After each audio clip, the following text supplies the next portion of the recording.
Hey, what's up, guys? We're back for another podcast this week with Josh and the one and only MMA Andy. How are you guys doing? I'm good, man. Doing good. Got to see quite a few Canadians fight this past weekend in the bigger promotions, and some mixed success, but doing good. How are you doing, Andy? I am also good. Thank you for asking. I'm happy to be here, guys. Thank you so much for inviting me. Yeah, it's a pleasure, man. To be honest, I was looking forward to that one because we see you put in the work on social media, and we got plenty questions for you. So we're really happy to have you here. But yeah, man. First off, let's just start where it all started. Basically, I wanted to know like what got you into Canadian MMA, and like when did you get into Canadian MMA? So I got into Canadian MMA a long time ago. So I'm not sure how old you guys are, but I'm 53, so I'm probably a good 30 years older than you or so. So back when I got involved in MMA, it was only sort of just becoming MMA. It was something else before that. Um, when I was a teenager, I remember some of my friends came to me and they talked to me about this new exciting thing they saw on this pay-per-view that showed a boxer compete against a wrestler, compete against a jiu-jitsu person. And they were, of course, talking about the UFC. So I didn't watch my first UFC. I couldn't even tell you what number it was, but back in the day, it was still the early stages of the UFC. Then, I sort of followed it off and on. And for your viewers who are watching and listening, the world back then was so completely different. Like we are also very spoiled right now with how much access we have to mixed martial arts. There's pay-per-views almost every weekend. There's the internet, which was only becoming really started when I was getting involved in it. So to be honest, I mostly found out about mixed martial arts by going to the Chapters bookstore, and I would read like Black Belt magazine. I wouldn't buy it, but I'd sit there on the chair and I'd read it. And somewhere in a paragraph in the back of Black Belt magazine, it would talk about Matt Hughes just won at UFC like 12 or something like that. So I just sort of got to know these names and read them a little bit, and it was very interesting. I'd done judo when I was a kid, and I've done martial arts in varying degrees for most of my life. And so I was in Halifax at the time, and the mixed martial arts, or not even mixed martial arts, sorry, the martial arts community was fairly small-ish. So I was always a avid reader and writer, and I liked writing different things. So I found out through the community that there was going to be a mixed martial arts event in Halifax. Oh, I lost you guys. I still hear you. Yeah, I still hear you as well. Okay, I got you back. Where did you lose me? I didn't. We didn't. Okay, well, your screen's on black, but I'll just restart. Not restart, but I'll go back to it. So I heard about a mixed martial arts event happening in Halifax, Nova Scotia. I heard about it like 5 or 6 months before it was scheduled, and so I probably heard about it in late 2005 or so. And the event was scheduled for April 2006. So my favorite website at the time was called SureDog.com. I'm not sure if you guys are familiar with it, but once again, I think when you talk with me tonight, you'll hear a lot of me talking about back how it used to be and how it is now, and this is one of those times. So back in the day, SureDog was really the only website in the world that talked about mixed martial arts. This is before MMA Junkie was even MMA Junkie. They started off being UFC Junkie, and they like copied some of my work. Like I would print something on SureDog, and they would like a day later, rewrite it and reword it and put it on UFC Junkie. Oh, but I guess I sort of got ahead of myself. So when I knew that this mixed martial arts event was coming, I sent an email to SureDog. I was actually, it wasn't an email. It was like one of those web submission forms, like click here, how can we help you? No names, no addresses or anything like that. So I just sent a message saying, hi, this is my name. This is what's happening. And I would like to cover this event for you. And so I sent that message and nobody got back to me. And then about a week later, I sent another web submission form. And this time nobody got back to me. And the third time I sent one, nobody got back to me. And you can see where this is going. So I must have sent about 10 different forms over the course of 2 or 3 months saying, hey, SureDog, I want to cover this mixed martial arts event for you. Finally, one day, there was a news article written by a guy named Jake Rawson, and he actually had his email address on there. So I sent an email for the first time to a real person. I said, hi, Jake, my name is Andy. This is where I am. I'd like to cover this event for SureDog. Could you pretty please, sugar on top, send a message to whoever in SureDog is in charge and tell them about my message and that I'd like to cover an event for SureDog. He was really kind and he said, yeah, no problem. And so he did that. And within a day, I was messaged by a man named Josh Gross, who ended up being the editor-in-chief for SureDog for a long time. He's very well regarded in the MMA community even now. Ended up writing for Sports Illustrated, for ESPN, and now he writes for The Atlantic. And he messaged me back and said, "Hey, Andy, I'm really sorry for taking so long to get back to you. We have a lot of people reach out to us, and I really appreciate your perseverance." And basically, he let me cover this event for him. So when he gave me that go-ahead, I hit the ground running, man. Like, I don't do things half-assed. So before the event even happened, I reached out to the promoters, and I ended up visiting their gym, and I did pre-fight interviews with a lot of the fighters, took photos, took videos. The night of the event, I went there. It was electric. It was the first MMA event in Nova Scotia ever. This is in April 2006. And it was huge. It was in a place called the Halifax Forum. And I think there were 6,500 fans, which I don't know if they've ever gotten that many again. They've had really good turnouts, but that was really big for that venue. And so that night, like I think by 3 or 4 the next morning, I'd sent SureDog. I'd sent them video interviews. I'd sent them photos for the SureDog Fight Finder for all the fighters. Each fighter on SureDog has their own page where it shows their name and their team and their height and their weight and all. I sent everything, man. Like every fighter on the card, I sent a photo. I sent a date of birth. I sent all those things. And needless to say, Josh was really happy with what I did. So about 2 weeks later, he messaged me and said, "Andy, would you consider writing a weekly column about Canadian mixed martial arts for SureDog?" And I said, "Yeah." And that's how it started. Man, that's a cool story. Josh Gross is such an OG. I was I don't remember on which platform it was, but I was listening to a podcast a little while ago with, I think it was TJ DeSantis and Jordan Breen. They add Josh on very often. The guy's an OG, basically got banned by the UFC and all that. Like, long story, but he did a lot for. He got banned by Dana White. By Dana White, exactly, because Dana White brings you in, then when he doesn't like you anymore, he bans you. That's right. So I guess that's kind of one of the biggest wins you can get in MMA, to get banned by Dana White. But yeah, the guy's an absolute legend and OG of MMA journalism. And then, are you back now, or did you never leave and we didn't know, or like, because we see you out there on social media, you're really active now, man. I was gone for a while, so I'm not sure if you got a chance to read my bio on my website, but for your fans, it's www.mm-eh.ca, so MMA.ca, and I talk a little bit about my story, my backstory. So over the years, I progressed through my journalism career. I wrote for SureDog, I wrote for ESPN, and then in 2012, I started my own website. It's the same name of the website I have now. And I did that consistently for about 2 or 3 years, and it was really popular. It was really successful. I had, over 10,000 unique visitors every month.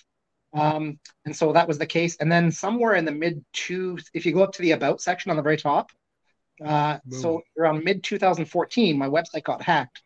And it was malicious. It was done on purpose, and I lost everything.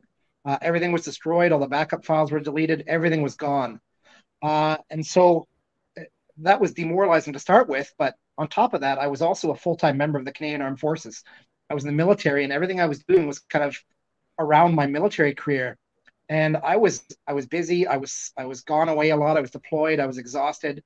And at that point, I just said, fuck it. And I stopped. I stopped for a good half dozen years. And then eventually I got back into it. That's a story in itself. But yeah, I took some time off, but now that I'm back into it, I'm retired. So I have a lot of time, and this is something I love doing. Yeah, no, that's great, man. We need you. We need guys. It's so important, man, because I feel like more and more we've got more, like you said, we've got more athletes. Even this week, we had 2 people fighting in the UFC, 2 people fighting for PFL. We had Ben fighting for LFA. So we need people to talk about these guys, because I feel like, yes, of course, we're kind of looking for the next GSP or whatever. I don't think we're really going to find them, but having people knowing fighters before they get to the UFC, before they get to the big stages, I think is very, very important, because that's how you can create a bond or a link with some of these fighters. When, let's say, because that's why I like to do podcasts, basically, because let's say I have a fighter on, the ex-fighter comes on and we talk about his fights, and then after we start talking and fans discover that this guy, let's say, is a huge Toronto Maple Leafs fan, for example. Then some fans can listen to this and say, oh yeah, I'm a Toronto Maple Leafs fan too. So like me and this guy, we kind of have a bond, we kind of have something in common, and that's how people get more interested in these fighters into like their careers, because they feel like they got something in common with these people. They're not just like people on TV fighting in a cage. So that's why I'm doing it, basically to help the people get to know the fighters like better on a different scale, for them to then become more invested into their careers. So I feel like we need people like this. So I'm just so happy to see you pop back on. Well, thank you. I appreciate it. And it's funny, just something you said just brought something to my mind. So whenever you try to establish a relationship with somebody, and that's what you guys are doing with me right now, and that's what you're doing with your fans, and what we're all doing with the fighters. Every time we have an interaction with another human being, a group of human beings, that's a form of relationship. And every successful relationship has to have something that's beneficial to both parties, that goes both ways. So like, you interview me, I get some publicity for my website, I maybe help you out a little bit, and the same way goes two ways for fighters. But something you said specifically about seeing fighters when they're brand new, I've always gone to smaller events as well. I've been to plenty of UFCs, I've been to big events, really big events, but I've also been to the smallest of small events. I had like more fighters and more staff than fans were in the audience. I've done all that. And sometimes it just works out. Like, for example, when I was in Halifax, I got to see a handful of fighters who are just coming to prominence now. Main example is Mike Malott, proper Mike Malott. He's doing extremely well in the UFC. And he had taken some time off as well, a few years off before COVID, and he was a coach at Team Alpha Male in Sacramento. But even before that, I was there when he was first getting into mixed martial arts. He's originally from Burlington, Ontario. He went to Nova Scotia to go to university, and he started training at a place called Titan's Gym. So I was there. I'd watch his training sessions occasionally before he even had his first fight. I gave him his first ever interview right after a fight. This is somewhere in a small little town in Nova Scotia. I've been there when he had a 15-second flying knee knockout. So I established that relationship with this young man who I'm not even sure how old he was then, like 19, who is now on the verge of superstardom in the UFC. So when you can establish those relationships with people at the beginning, and you can show that you're not a sleazebag and that you're in it for the right things, those people will remember you over time, because over time they're going to be exposed to those sleazebags and people that are in it for the wrong reasons, and they'll remember you. So that's really great that you're doing it too. I'm happy. Yeah, for sure, man. It reminds me of, because basically I started a little before TKO came back. And I'm from Quebec. I'm from like the Montreal area. Okay. So when TKO came back, like I went to the shows, first few shows, I bought tickets because I had like Michael Dufort is one of my hometown friends, and he got me into training and everything. So we went to his fights, of course. So the old gym went to his fights, and I just started like back then I had a Facebook group basically where I was talking about MMA with other people, and from there, I decided to cancel the group and turn it into a page. Since like when people like stuff on the page, other people get to see it, and like it could grow bigger and all that. And so I started my page, and I started like writing little like previews about like the TKO fights that were going on. So the promoter, Stéphane Patry, saw that and asked me if I would like to come to cover the events and everything. So he's basically, which is funny because Stéphane Patry is like well known for good and bad reasons, let's say like that. But he's the guy who gave me my first shot, man. First time I went to an MMA event as a journalist for my own blog and everything was for TKO. But because of that, I've seen every Charles Jourdain fight. I know Marc-André Barriot very well, like Yohan Lennes. Awesome. I trained with him. He's one of my friends. I speak to these guys outside of just fighting. The Charles Jourdain lives next to me, basically the city next to me. So I'm 10 minutes away from his house. So we hang out and everything like that at times. So it's basically the same thing for me. I've met these guys, and now when Jourdain gets a fight, he calls me to tell me, oh, I just got like this Kron Gracie fight. What you think about it? And it's just cool, man, to have developed these relationships with people. And like we're trying to do the same now with Samurai in Quebec, which I feel like is a very cool new promotion. But that leads me to ask you, what do you think of the actual Canadian MMA landscape? I think it's strong as it's ever been, barring the fact that we have not had a UFC in several years, but that was outside of our control with COVID and everything. I think Canadian MMA is coming back as strong as ever. We have a strong promotion in British Columbia with BFL. We have a super strong promotion in Alberta with Unified MMA, and of course they are expanding into Ontario and elsewhere. There's other promotions in Alberta as well. Ontario is getting really strong, even though they don't have amateur MMA. Quebec is doing really well. Samurai and Daniel Lafon, they're both doing all great with Samurai. Their 6th event is coming up soon. They're providing a great platform. And they have some big news coming up soon. I can't say too much right now, but you'll find out soon, I think. I know, lots of great French-Canadian fighters. Never forget TriStar Gym, which is, arguably one of the 2 best gyms in Canada right now, along with Niagara Top Team. The 2 of them are just going full crazy with their output. They're doing so well. I think Canadian MMA is doing really well. Yeah, no, for real. I think it's cool. It's weird that the only thing I find weird is that Ontario doesn't have like a very strong promotions, but I like how BTC and PFC do stuff together right now. So it's kind of like one promotion, even though it's 2 promotions. But yeah, I like it a lot. There's still some funny ass things going on though, like behind the scenes and everything. But it's like it's always gonna be like that. I feel it's MMA is a weird world, but yeah.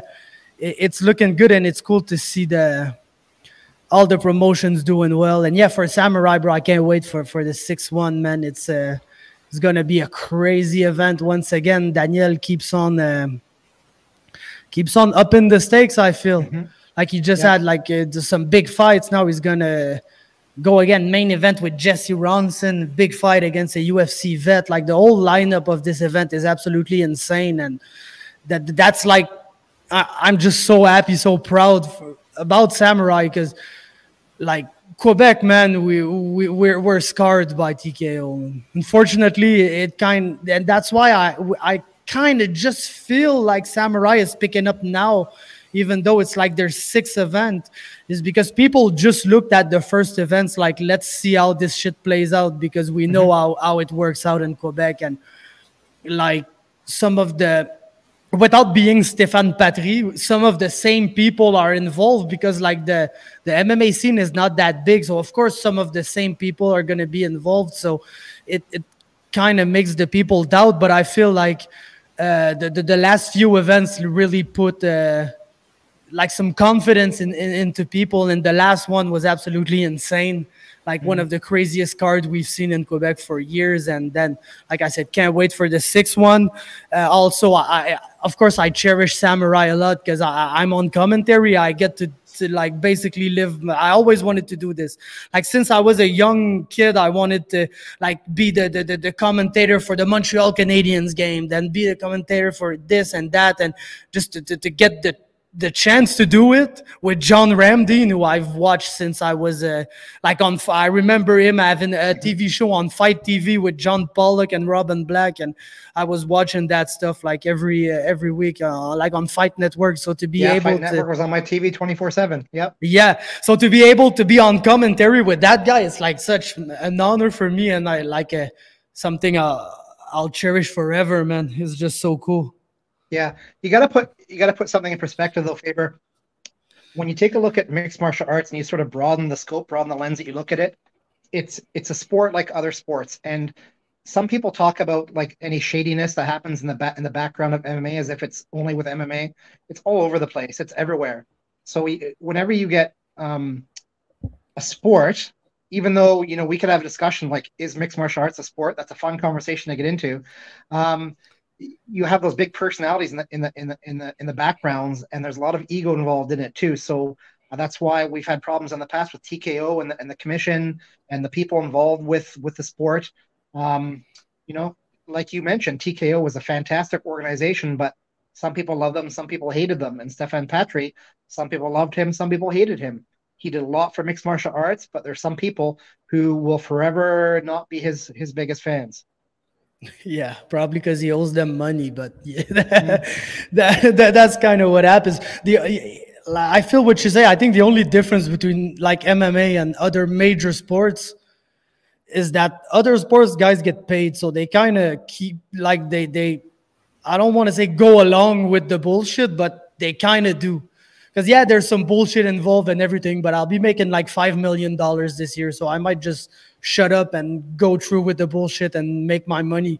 In MMA, these guys are making like 10K a fight at the highest level. Like, so it's tough to go through all that bullshit and basically not have money at the end. So that's the only tough thing. But yeah, no, I feel you 100% on that point, man. Josh, did you have something, man? We're kind of leaving you apart, and poor guy. No, Josh, it's okay, man. You guys are having a good conversation. I was just wondering, because you were away from MMA quite a bit. I was able to read your blog before, but what was one of the things you missed most about covering MMA on the Canadian scene? What I missed most was being in the trenches and sort of being involved with everything that was going on. So, I was fortunate to establish relationships with a lot of people over the years where I was trusted. And so when you're trusted, you can kind of sit there and you can listen to the conversations and you know what's really happening and you know the true story behind something. And I was away from that for a long time.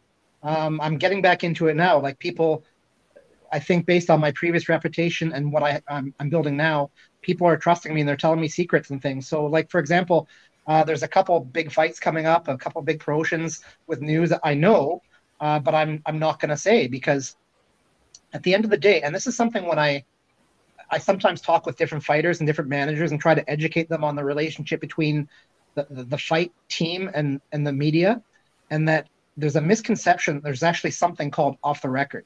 So off the record is a legal term that's defined as between a client and, say, for example, a lawyer or a physician, and they've got legally binding contracts that prevent them from sharing information. If a journalist ever says to a fighter, you can tell me it's off the record, that doesn't mean anything. That doesn't mean anything. The journalist can really write down whatever they want, but there's a big but for that. As soon as you betray a trust, that trust is gone. So if for example, Faber, you're a fighter, you tell me, Andy, I've got this big fight, I'm fighting in the UFC, I'm fighting George St. Pierre's coming back to UFC and I'm fighting him. You know, if I print that, if I announce that to the world, well, guess what? You're never going to trust me again for the rest of your life. And that leads me nowhere, because unless I have that trust from people, I'm useless. You know, I'm useless. So when it comes to speaking with people, the most important thing to do for a journalist is to tell the truth and be honest. I wanted to ask something about that. Like, when do you, like, because I seen you, like, let's say post, which fight did you post that I was like, oh man, he already knows that one. It said, it was a UFC fight, like whatever. But I wanted to know, like, when are you kind of comfortable to go out and tell the news, since you just said that? Because I pretty much end up in this situation all the time. Thing is, like, I don't really care about, like, oh, I'll be the first one to say that this fight is going on or whatever. So most of the time I just wait till it's out to announce it, because I know the guys that, like, they trust me. If, like, let's say Charles Jourdain, when he got booked against Crown Gracie, he called me like just after to tell me, oh, I got booked with Crown Gracie, whatever. So then, of course, it took like a good month, I think, before this fight came out. But yeah, I was wondering, like, at what point are you, like, comfortable with coming out with the news? That does it take, like, for the fighter or the manager or whatever to say, oh yeah, you can go through with it? Or, well, first of all, you have to consider that if you find out some information, if you tell the people involved, or you ask the people involved that you know, and you tell them that you know, you can either include them in your decision making or not include them in your decision making. So, example, the current UFC 289 that's going to happen June 10th in Vancouver. I knew about a bunch of those fights before they came out, and I published some. There were two in particular. I'm not even going to say names, but I spoke to the manager beforehand. He confirmed the fights were set up, so I knew nothing was out in the media yet. I could have immediately published that, but where would that have left me with that manager, right? So he trusted me. He asked me not to publish anything right now, because when it comes to the UFC, I've never seen a UFC contract up close, so I'm not sure exactly how it works. But I believe there's something in there that says that the fighter and the fight team is not supposed to reveal the news that a fight is booked or something like that. They're supposed to leave it to the UFC publicity. Now, as you know, it happens all the time. Like you'll see on the internet, it's like the fighter will post something like, I just got booked with so-and-so in the UFC. They probably shouldn't have done that. You know, I never want to put somebody that I've developed a relationship with in a bad spot. So this manager asked me not to publish anything, even though I knew the fight was happening. And I didn't do that. So eventually over time, what I can do though in my court is I can get a story ready. I can flesh it out, because a lot of times when you see these breaking news stories published, it just says the basic facts. So it says fighter A is fighting fighter X at UFC number whatever on this date on this time, and that's pretty much it. By the time I know that I'm allowed to reveal that story, I'll have a full story written out. I could even get a quote from the fighter. So this prime example, I spoke with one of the fighters. So he knew that the coach and the manager let me know. So he gave me a couple quotes, and so I had those quotes in my back pocket. I still didn't publish it yet, but once again, that's building that rapport and that trusting relationship. So when the time came, I could put, you know, a fully fleshed out formed story about this fight that's going to happen. Yeah, that's kind of what I do with guys. I act like I know, then they just tell me, and I didn't. That's what I do, man. Especially with Daniel Lafont, man. Like he's always super excited. Like, oh, Faber, you're not gonna believe, like which fight I booked for, let's say Jesse Ronson. And then I'm like, oh, okay, let's see. So I go to Jesse Ronson. I go, oh, I heard you got booked, and then he just I act like I know who it is. So he just tells me, and then I go back. Yeah, I just go back to Daniel, and I'm like, oh, so he's fighting that guy, and Daniel's like, man, we can't surprise you with anything, man. But yeah, no, that's why. That's what it is. Okay, we had a very busy month of March. 6 events took place. Almost every major. I don't know if you can see and hear me, but you're both frozen on my end. Yeah. Do you still hear us? There, you're back now. Cool. Yeah. So, like I was saying, in March, we had a crazy month, 6 Canadian MMA events. Most of the major promotions like BFL Unified Samurai, PFC, Fight League Atlantic, which I absolutely love as a promotion. And I love Derek. I could speak about Derek for days, but I wanted to know, maybe not which one was your favorite, but what were your, like, of that month, which were your greatest highlights? Well, I attended the Prospect Fighting Championship, so that was fantastic. That was my first. They really came on the scene when I was taking my hiatus, so I wasn't too familiar with them. But leading up to that event, I did a lot of research. I did interviews. I talked with the promoter. It turns out, and this is back to, I'll keep talking about building relationships. So one of the people really heavily involved in that promotion, a lady named Tracy, she and I had been talking for years about different MMA events and just through Facebook, and I'd never met her. But in the past, she told me, you know, anything you need, Andy, let me know and I'll fix you up. So I get to the weigh-ins the day before this event, and who runs into me is Tracy, and she's working for Prospect. And so she was super beneficial to me. She helped me out, super lady. So I got to attend that Prospect, and it was a really good. It opened my eyes to some fighters. There's some really good fighters. Sierra Lee Dinwoody, who is Shaolin Shane Campbell's girlfriend. She's someone to look out for in the future. She's wicked. Plus Isabel and Anton, the husband and wife duo, they're fantastic. So many good fighters. I just had a really good time. Yeah, I was afraid Imperato wanted to kick my ass after that event, but I don't know Imperato all that well. I've met him a handful of times, but I get the feeling like he's always angry and it feels like he wants to kick somebody's ass. Yeah. I think Michael Imperato, he's a fighter, man. Like there's no messing around with him. When you see him in the cage, even before the cage, he's there for business. He's serious. He takes it seriously. He's a fighter. Yeah, of course. No, it's because I kind of shit on this fight, to be honest, because that's the thing that I'm super cool with everybody and everything, but like I can't lie. I'm not physically able to lie. I suck at lying. If I lie, you're going to see through me. So I just say things like it is. And this fight was kind of trash at the PFC. So I just kind of called it like it was a trash fight. And then he posted on his story, oh, you gotta love MMA talk. I wish I could train with you guys or whatever. So I just knew that he wanted me to come to his gym probably to kick my ass. But if I'm ever in the area, I'm making sure that I'll go to his gym. I've been there before too, so I know some of the guys, but I'll go get my ass kicked by Imperato. No problem with that, man. I'd be pretty happy to do it even. So, yeah. Now, PFC was great.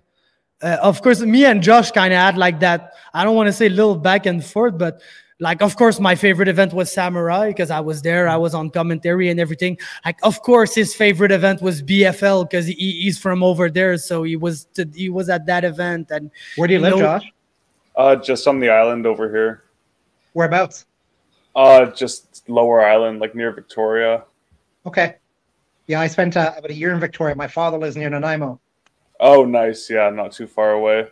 So, yeah, I'm a big BFL fan just because it's the closest promotion to me. So me and Faber are going back and forth between that because opposite sides with opposite promotions.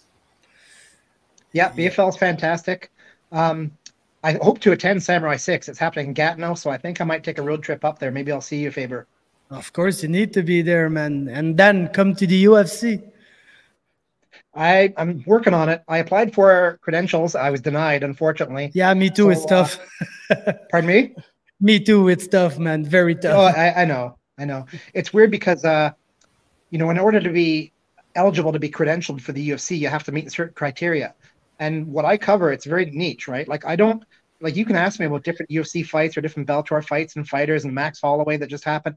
I don't know a lot of it. I don't have the bandwidth or the time to pay attention to a lot of it. I focus strictly on Canadian mixed martial arts. That's all I do. I'm very good at it. I know a lot about it, but that's what it is. And the market for that kind of news, it's not huge, to be honest. Like some of my biggest stories that I've had my most hits on my website talk about when a Canadian fighter is fighting like somebody from Poland or something, and all of a sudden I'll get like 2,000 hits from Poland. They'll read about that. That's happened in the past. So someday maybe I'll get to a point where I can be credentialed for the UFC, but until then, even when I was with Sherdog and Josh Gross and Sherdog as a whole, they were kicked out of the UFC. It didn't matter to us. We still covered the events. We went to the events. I still remember some of the early UFCs. I'd be sitting in the stands with my phone, like my early version cell phone, with a click. It wasn't even like a smartphone. It was just like you had to press like the letter click 4 3 times to see. So I would sit there in the stands with a partner, either Freitas or Greg Savage, and we'd be sitting there.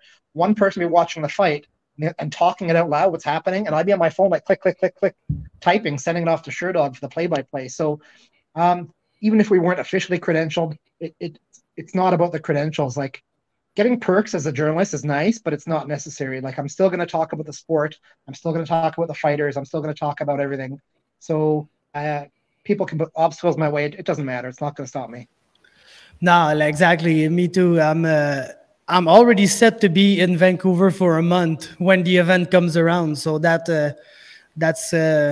funny how it happened, but I'll be there for sure. The only thing I'm not paying too much money to be there, man. To be quite honest, if it costs too much money to be there, I'll probably just fucking cover it from the apartment and go to the after party because I think that they kind of.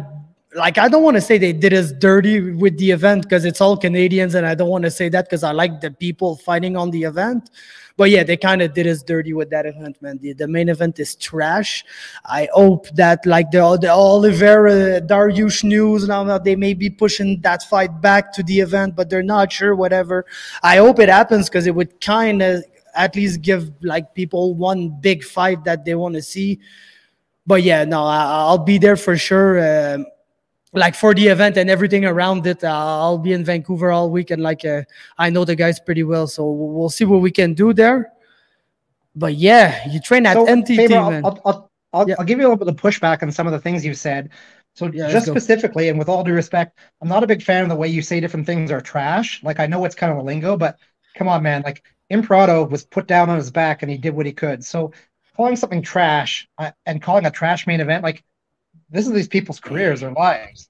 Like you might not be a fan of Amanda Nunes or that fight, Juliana Pena, but they're both excellent athletes. It might not be the main event that you wanted, but to call it trash, I don't know if that's very fair. Yeah, no, I think that fight is horrible, to be honest, man. But yeah, no, for the Emperado, it was just not a good fight. I was never saying that he was trash. Like the fight was bad, man. It wasn't a good fight, and they like. Thing I should say is that when he was able to get up, he kind of did some dumb stuff, in my opinion, like go for a heel hook and stuff like that. Like I would not have chosen to do this, but it's kind of my thing to be here and comment on what like people do, even though I'm just like sitting here, and it's pretty easy to say all that without being out there doing it. So I understand what you say, but nah, bro, there's just like, you would have given me the Nunes Aldana fight, I would have never said that this was a good main event, but at least I would have said that I wanted to see this fight. I do not want to see the Nunes trilogy. I think the first win was a fluke. The second win was basically how the fight was always going to go. So I don't.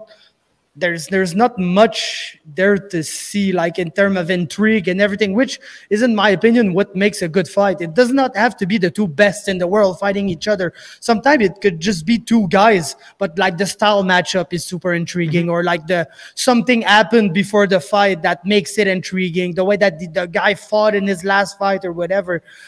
I just don't see it here, man. I don't see the intrigue at all, and I think that. So, to be honest, it's not my favorite fight either. I wouldn't really care if I saw that ever. Like, it's not something I would even turn the TV on to watch, probably. Well, the third fight anyway. But, you know, it's going to happen. It's going to happen somewhere, and it just happens to be Vancouver on June 10th. Yeah, no, it's just if you follow UFC, you just kind of know the June pay-per-view is a little bit, I don't want to say cursed, but it's not the strongest one of the year, since they kind of stack up International Fight Week just 1 month after. So yeah, we're kind of stuck with that, but at least they're back. And then I dearly hope that there's people there. Like, I know that I know that there's gonna be some people, but I know like that the last Montreal event killed every hope for a future Montreal event, because there were nobody there. Like, I know some people that got some super good tickets for $50 week of the event, because they weren't selling any tickets for that fight. So I just hope that there's going to be people there, because if the return in Canada kind of flops, like, they're not going to be back. Like, they're not going to like be, how can I say that? Like, be ready to come back super quick. Like, I know what you're saying. I was really hoping they were going to have the event in Toronto, to be honest. But yeah, Vancouver, you know, they've had maybe not the strongest cards in the past either, but we'll see how it goes this time. No, for real, man. And it can only be good for our guys to, like, that's the way I like to look at it. It can only be good for our guys to kind of have a hometown fight, for like, or home country fight, because most of them are from back east, but have a home country fight, like, because they're always and they had it tough during the pandemic getting their visas to go fight. And like, when I think about, let's say, Johan Lennes, who basically spent his money during the pandemic to go to Philadelphia to fight for CFFC, to be able to end up having that chance to get to the Contender Series and everything. But yeah, it's a tough one, man. Who are the guys who, in your opinion, are next? Like the names that you're the most hyped for to see go to the next level, basically. It's really tough to predict, because anybody who tells you they know something, unless they're that fighter or their management, they don't really know. It's just a guess. So like, even some recently have surprised me, like oh geez, I forget her name, but she just got booked to do Jamie Lynn Horth just got booked to do a UC. So that was a big surprise for me. She wasn't really on my radar. The guys who are on my radar, I'd say Kyle Machado, Bigfoot from BC. He's a heavyweight. I think he's ready. I think he'll do well already in the UFC. He's a big one. There's a bunch of fighters who, the thing is, there's a bunch of fighters who right now could compete in the UFC and win some fights and lose some fights. But when you take a look, at almost anybody who's fighting right now, the bigger names, they would do well down there. Scott Hudson would do well down there. Even Michael Imprado would do well down there, but he had his issues in the past where he couldn't fight for them. The question is there anybody who would do well enough in the UFC to be a champion? It's a big question. I'm not sure. I think Bigfoot Machado might have a chance, as long as he keeps developing, to get in title contention. It's tough to say, man. I don't know. Jamie Siraj looks really good.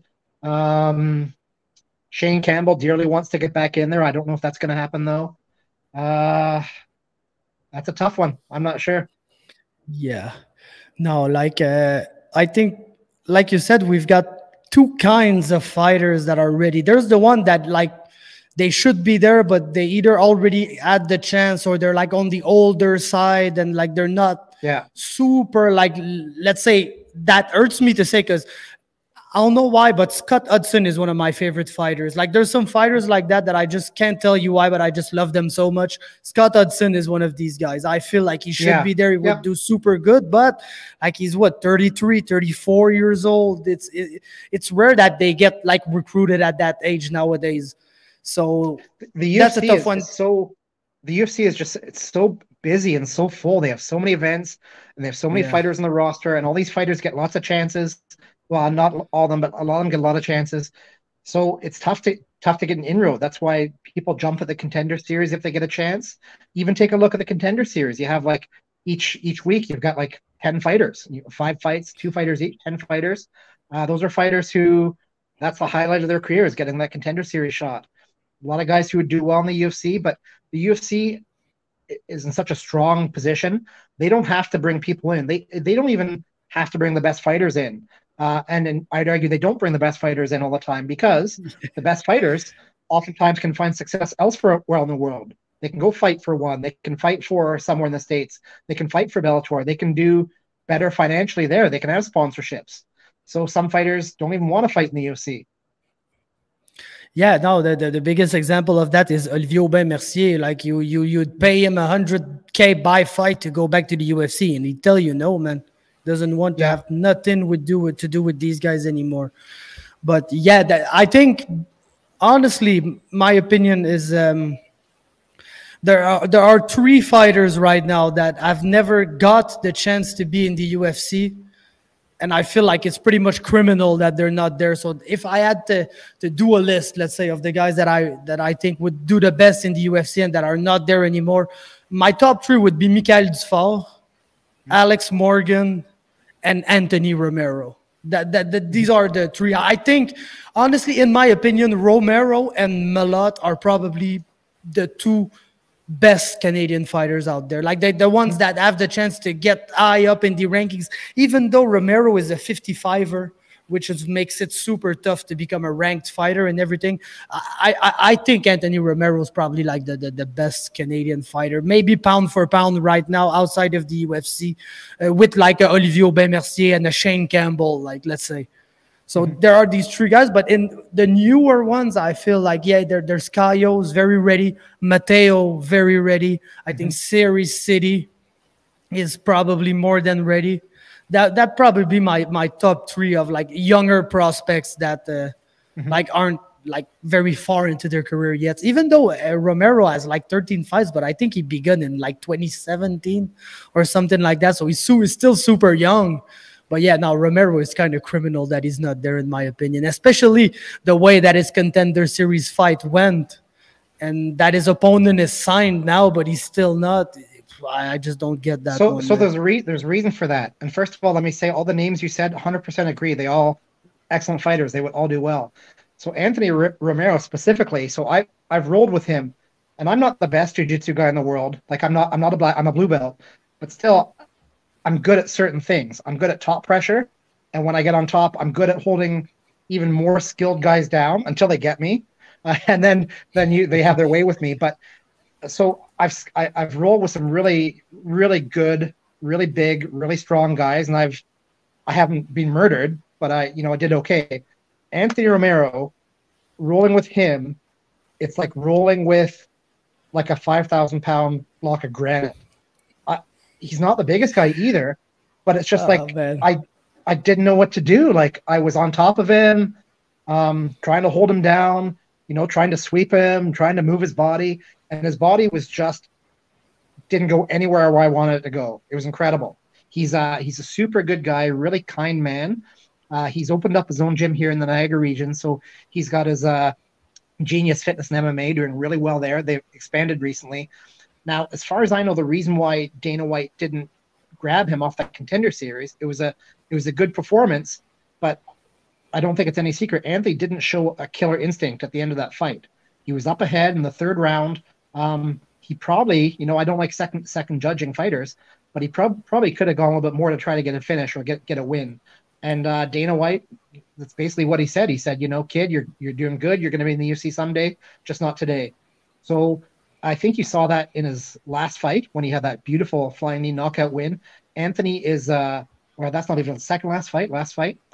Anthony's realized that, and he's coming on now. He's showing more of a personality. After his last win, he screamed across the cage. He said, I don't know what he said, but he screamed something outside the cage like, I deserve to be there, or whatever. So that's the type of thing that gets people excited about fighters. So when you want to be successful in the UFC, rightly or wrongly, you can't just rely on your talent.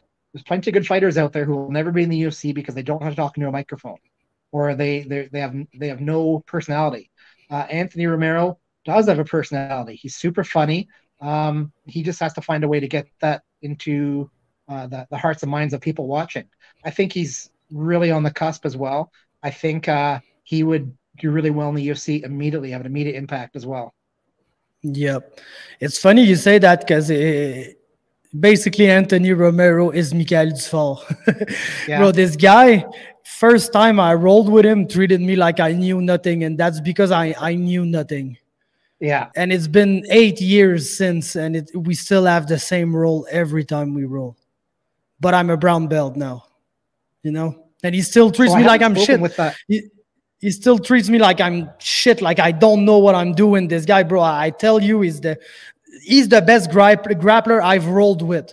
And I've had a roll with, let's say, Leo Santos because we're Nova União. So I've had the chance to roll with him and with some really good guys. And like Michael Dufort just treats me like I never stepped foot on the mat for 1 second in my life. Like, it's disgusting. The only thing with Dufort is that I hate his decisions. Let's say he's fighting this weekend. He got rebooked against Violent Bob Ross. Like, I get it. Like, you trained for that fight. You had the opportunity to get the fight again. So you get in it. First off, he's basically going home for Bob Ross, which is not the best thing to do in regional American MMA. We know how it goes. And then, like, I think it's the good fight to move on to the next level. It's certainly not the good place. It's not the good promotion. It's not like, let's say the UFC matchmakers say, oh, he just beat Violent Bob Ross. Let's look at this fight. Where do you find this fight after?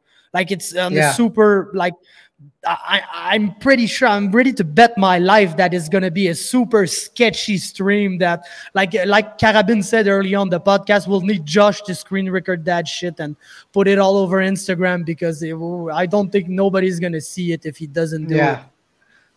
No, so I'm pretty sure last time XMMA had it on YouTube 1 or 2 events ago. I know when Cole Smith was on there, I watched it. So yeah, but now he's fighting for another. Yeah, but it's not XMMA though. It's like is it Aries now? Aries, but not the French one. What? He's fighting in Chattanooga, Tennessee. Like that's rough. I saw on your website, Andy, I saw he was on Aries, so I was like, oh, okay, sweet. I knew there was an Aries card coming up, but interesting. No, he's fighting in Chattanooga. Sure. That's basically Alabama, bro. So I'm going to make sure I have that screen recording on for sure then. Once you see it once, you're never seeing it again. No. So something about Michel, I'd never really heard of him until he had that big win in UAE a few months ago. It was last fall or something like that.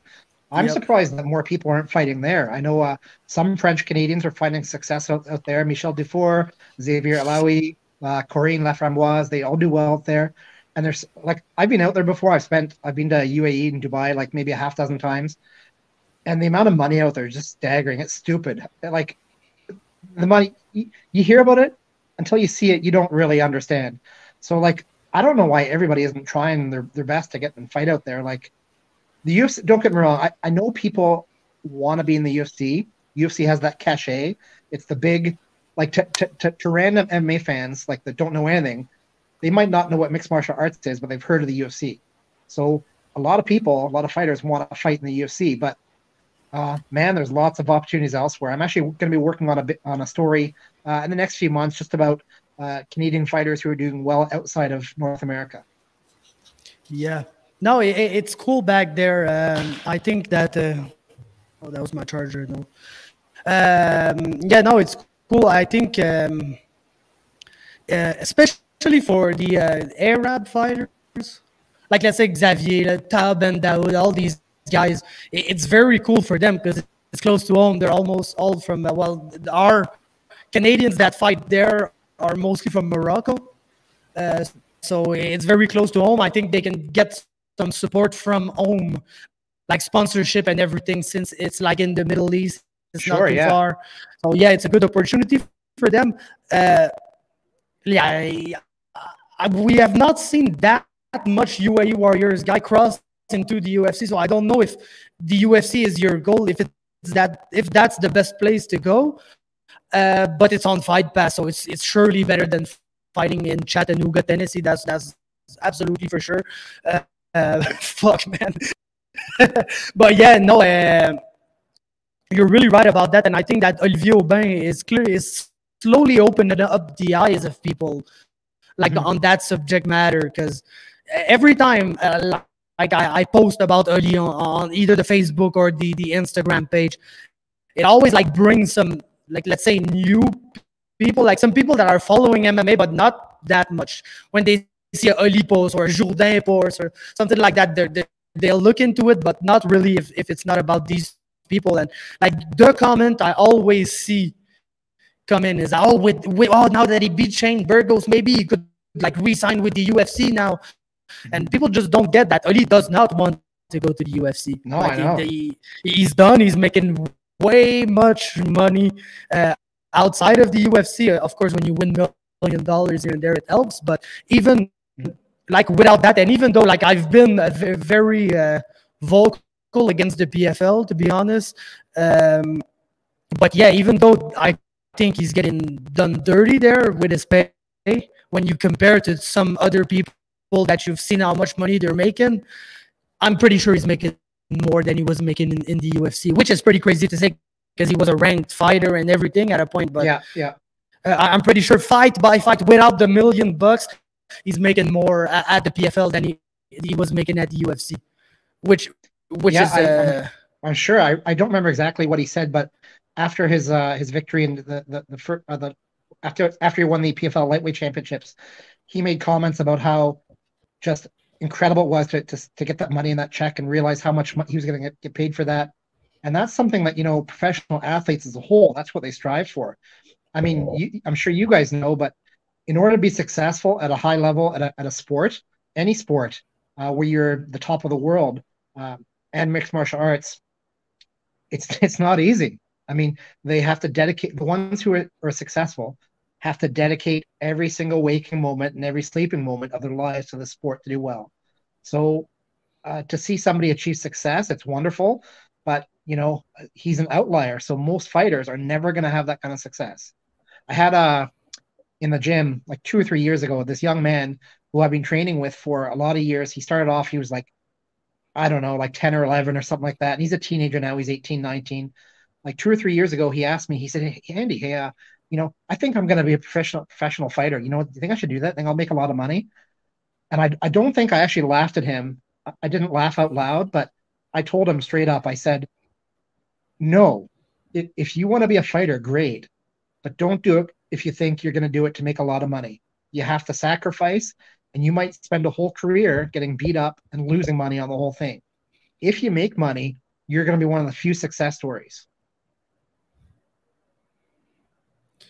Yeah, no, we're not there. You can't be in that sport for money. That's for sure. You gotta love that shit. And even if it paid a lot of money, like to be in the gym and to get your ass kicked, man, you need to get your ass kicked pretty badly to be ready for a fight. Like you can just go in the gym and it'd be all smooth sailing, and every jiu-jitsu class you tap out everybody, and every boxing class you outstrike or outbox everybody, and every Muay Thai class you fucking out knee everybody or whatever. Like you need to fight some better guys and to be in there and to grind 2, 3, 4 trainings a day sometime. It's not a good life, man. It's a fun life if you're dedicated to martial arts and getting better and all that. But we're not even getting into like the diet and weight cutting aspect of the sport, which is probably even worse than the training in itself. Well, I don't know that it's a bad life. You take a look at some of the people, so Niagara Top Team, my gym, you go in there, there's the same people there all the time, all day, every day. Like if I go there, they're there. When I leave, they're still there. If I go back later in the day, they're still there. Some of these people love this so much, they can't imagine doing anything else. So to them, it's not really a hardship. I mean, it's hard, but they can't see themselves doing anything else. Bro, what's special about Niagara Top Team, man? Because there's something special there. Yeah. The coaches, Chris Prickett and Matt DiMarcantonio, 100%. Yeah, Chris is like both of them, but yeah, I know Chris more than Matt, and I love these people so much, man. Of course, it's easier for me because Kevin is one of my buddies. Powell too, but I don't think he's even training anymore. That fat fuck. But these guys are my friends. So yeah, it's making it easier for me to like the old gym. But yeah, everybody in that place, from Aaron, Jeffrey to Jazz to fucking T-Shay, Cody, everybody is just so great. Yeah, so I'll give, full disclosure for anybody watching or listening. I've been a longtime member of Niagara Top Team. I'm on a hiatus right now. You can tell by I'm a little bit fat right now. So I train off and on. I'm not a professional fighter. I'm not an amateur fighter. I'm never going to be one. I train because I like it. I enjoy it, but I do it for like 6 months or a year, and then I take like 6 months off. So I'm off and on, but at my heart, I'm still, even though I'm not currently training today or in the past maybe 6 months, I'm still, in my heart, I'm a member of Niagara Top Team. So I was really fortunate to fall into this team. So Matt DiMarcantonio was actually one of my jiu-jitsu coaches at a different gym in St. Catharines. We're talking like 10 years ago. So I moved here in 2014. I started doing jiu-jitsu and Muay Thai here at a place called Muay Thai Niagara. And D-Marks was a jiu-jitsu coach there. So that's how I met him. And he actually gave me my blue belt. I was the first ever blue belt. So I was really fortunate. Super guy, really humble. I don't think he gets enough recognition for what he gives the MMA community and what he brings to fighters who are finding success. D-Marks is just a really genuine, humble, skilled jiu-jitsu practitioner. I take that back. I don't want to call him a jiu-jitsu practitioner because he's so well-rounded everywhere. Like a few years ago, he won BTC's Knockout of the Year for a flying knee. He's got everything. He can do it. So at some point, though, D-Marks had a falling out with that gym owner, so he left. And there was maybe 3 or 4 of us. We were blue belts, and we were kind of running the jiu-jitsu classes, and we were teaching. But we weren't getting what we wanted out of it because, sure, we might have been teaching a few white belts, and we were training with each other, but we still needed someone to be our leader, to coach us. And so that jiu-jitsu program kind of withered and died. And with it was me training jiu-jitsu for like a year. So then I was still bugging D-Marks. I was saying, hey, Matt, you should open up your own jiu-jitsu gym. And he would laugh and said, maybe someday. And then all of a sudden, one day I was talking with T-Shay Guthrow, who's a member of Niagara Top Team. And he said, hey, D-Marks is opening up his own gym. I said, what? So I messaged him. So I end up visiting. The first Niagara Top Team was in this little dungeon, in this little basement of this strip mall, and it was all red mats, red walls, and so we called it the Red Dungeon. And that was the first time I met Chris Prickett. So this is before the gym is even open. They were still under construction, and I went there and met Chris Prickett. Didn't really know who he was, never heard him before, but once again, just a genuinely good, kind person. And that's something that they both have in common, is they're extremely kind. And it's not the kind of kindness where you're doing it to get something out of it. They're just kind people.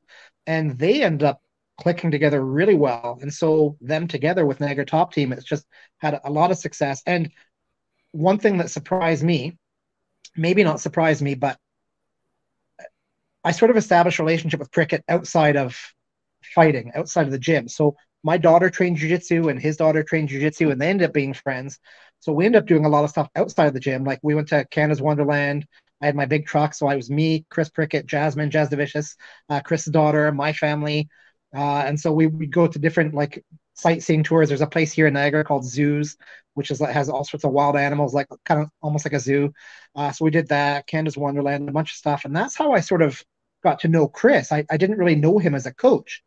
So I was really shocked the first time I was really exposed to him in that role as a coach, because once he steps in that mat and he's in charge of those fighters, it's like he's a different person, man. Like you can actually see it in his eyes. Like his eyes, who I got to know him as a friendly, kind, You can look at somebody's eyes and they're friendly and kind.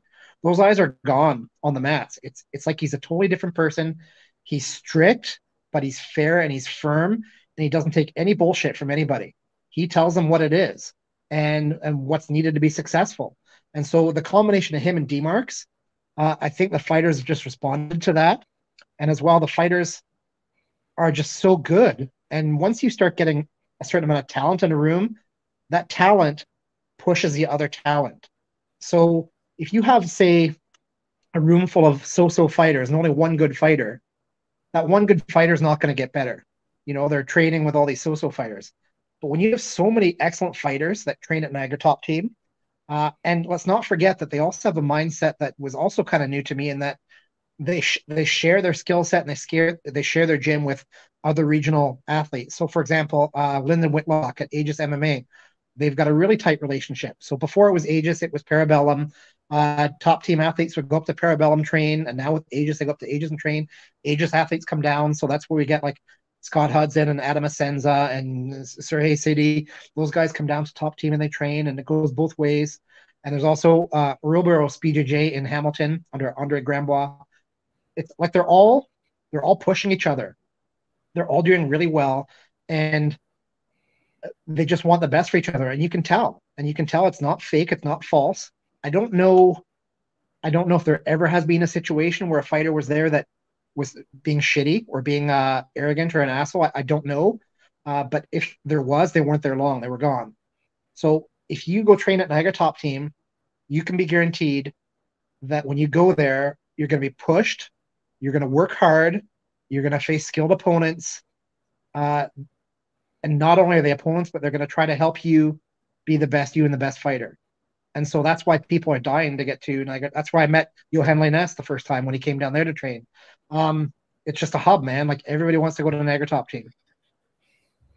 Yeah, no, it's such a cool gym with cool people. Like you say, every time there's last time I was in Ontario was for the Unified event, which took place in Mississauga. And I was there too. I basically did not watch one fight. I spent the whole damn night in the locker room with the Niagara Top Teams guy.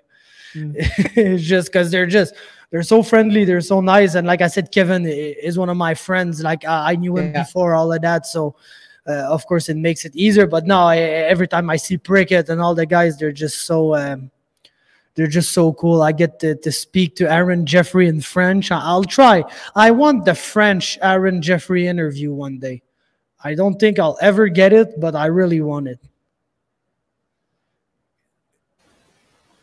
Sorry, I lost you. I left you. Yeah. You broke off when you were in the locker room talking with the Top Team guys. Yeah, no, I just said that I want I want the first French Aaron Jeffrey interview someday.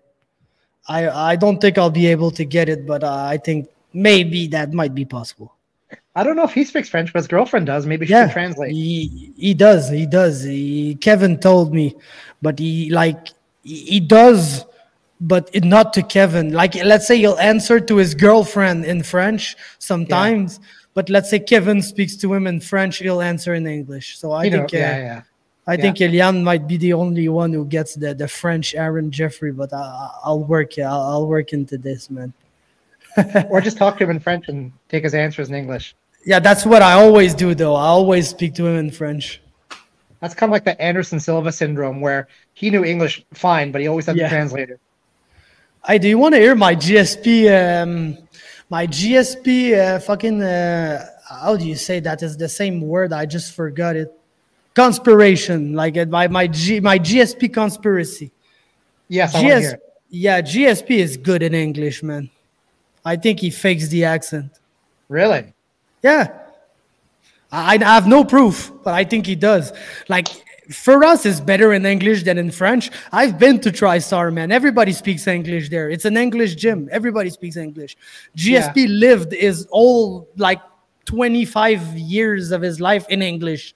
And you're telling me, I know, are you crazy in your head, man? I'm not impressed by your performance. Hey, come on, man. He's better than that. It's just, he's GSP. He's huge. At a point, he had, I think it's a whole firm that was basically working on his public image and everything. So I think he may have gotten the clue that, hey, people like really like you for your accent and your very French Canadian way of being. So maybe just tone it up a little bit when you're out there in public. And I don't, like I said, I don't know. It's just a conspiracy. I've never had the chance to ask him, but I think he's better in English than he probably makes it seem like. Maybe.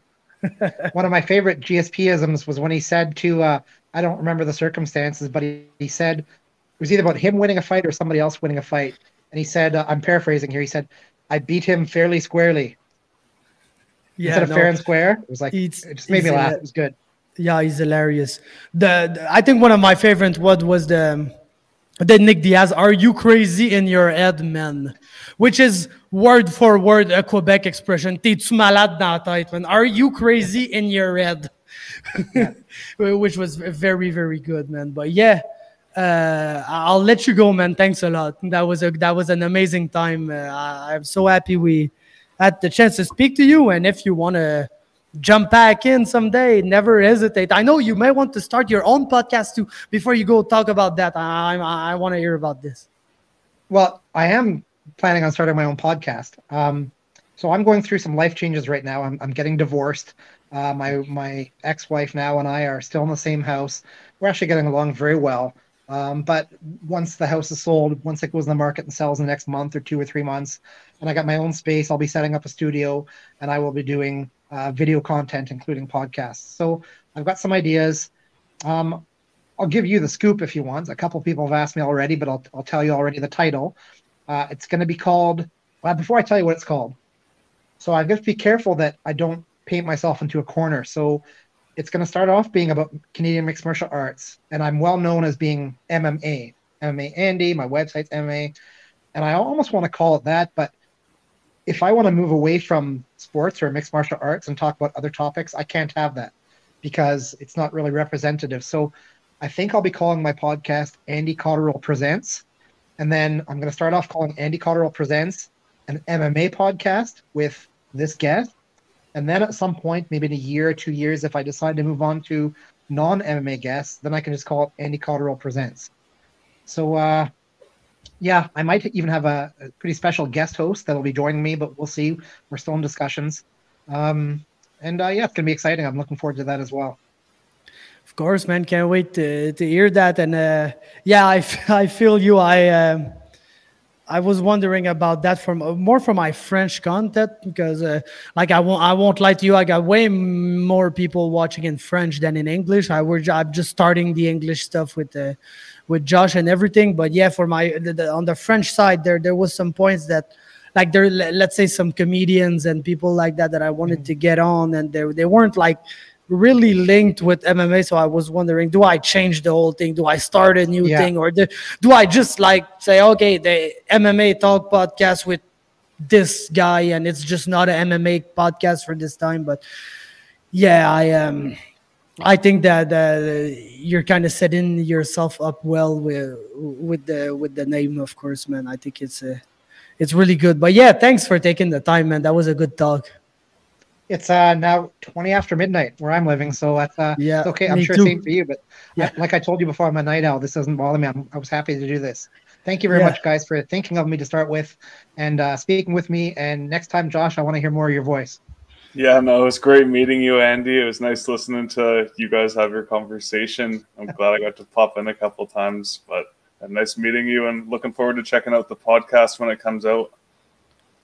Okay, guys. Well, I appreciate you. Thank you so much. Of course, man. And if you need anything, don't worry, man. At any point you want like me to share your podcast or whatever thing you need or you want, don't hesitate, man. I think we're all in this together.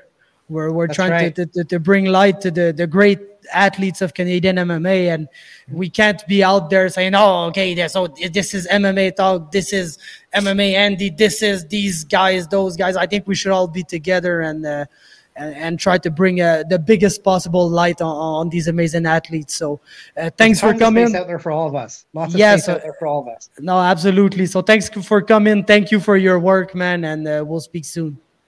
Thank you, guys. Take care. I appreciate it. Bye. Damn, so that was great, man. Oh, yeah, man, that was good. Oh, I need to get used to trying to talk again now.